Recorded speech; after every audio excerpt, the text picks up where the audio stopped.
Assalamualaikum warahmatullahi wabarakatuh.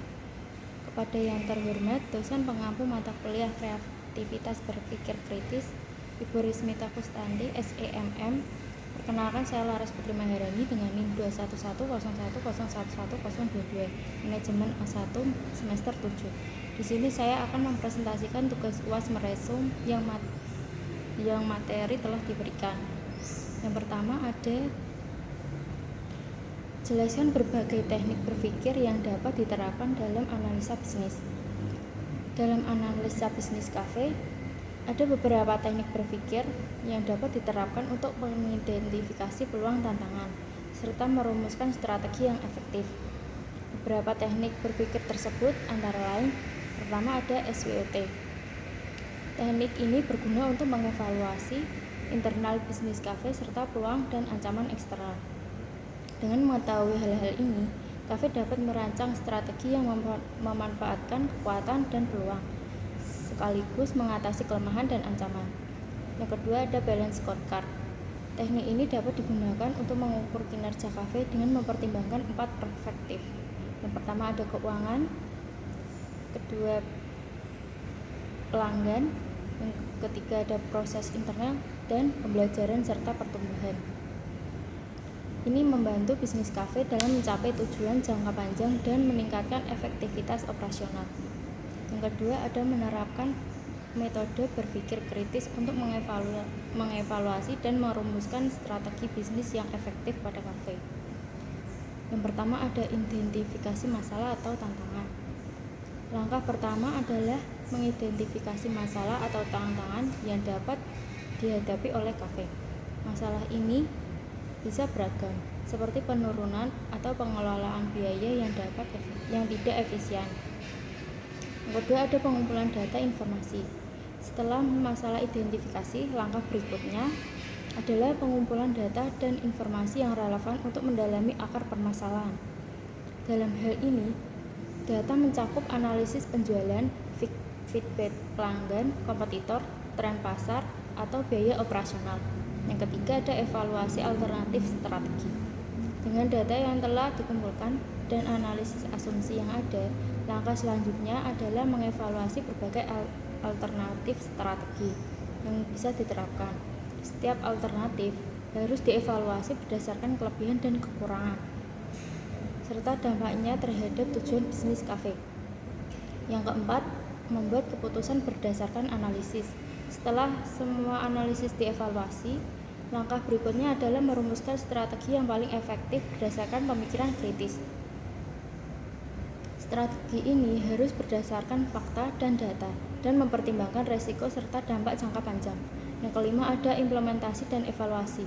Setelah strategi dipilih, langkah berikutnya adalah implementasi, diikuti dengan evaluasi berkala untuk memastikan bahwa strategi tersebut efektif. Pemikiran kritis juga melibatkan penilaian ulang secara berkala untuk menyesuaikan strategi jika diperlukan. Yang ketiga, mengidentifikasi prinsip-prinsip manajemen, inovasi, dan strategi yang mendukung implementasi bisnis. Prinsip manajemen, inovasi, dan strategi yang mendukung implementasi bisnis pada kafe sangat penting untuk mempertahankan daya saing, menarik pelanggan, dan meningkatkan profitabilitas. Berikut adalah beberapa prinsip dan strategi yang dapat diterapkan. Prinsip manajemen inovasi pada kafe. Yang pertama ada kreativitas dan pengembangan produk baru. Pengembangan produk baru atau rasa unik menjadi konsep baru yang dapat menarik pelanggan. Inovasi produk seperti minuman atau makanan baru atau cara penyajian yang berbeda dapat menciptakan pengalaman yang lebih menarik bagi pelanggan. Kedua ada fokus pada pengalaman pelanggan. Inovasi dalam pelayanan dan pengalaman pelanggan sangat penting. Ini bisa meliputi desain interior yang unik, penggunaan teknologi untuk kenyamanan pelanggan, seperti aplikasi pemesanan atau pembayaran digital, atau cara pelayanan yang lebih cepat dan ramah. Strategi implementasi bisnis pada kafe.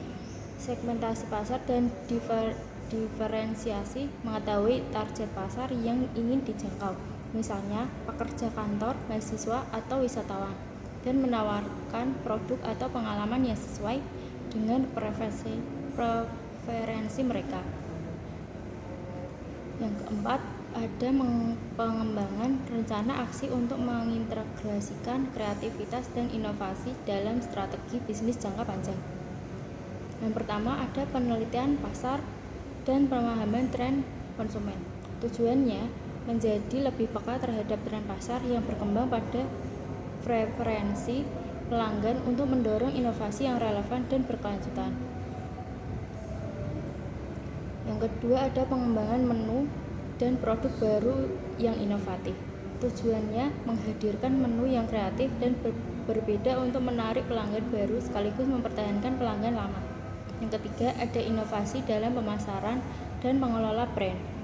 Tujuannya untuk membangun citra merek yang kreatif dan menarik perhatian pelanggan melalui strategi pemasaran yang inovatif.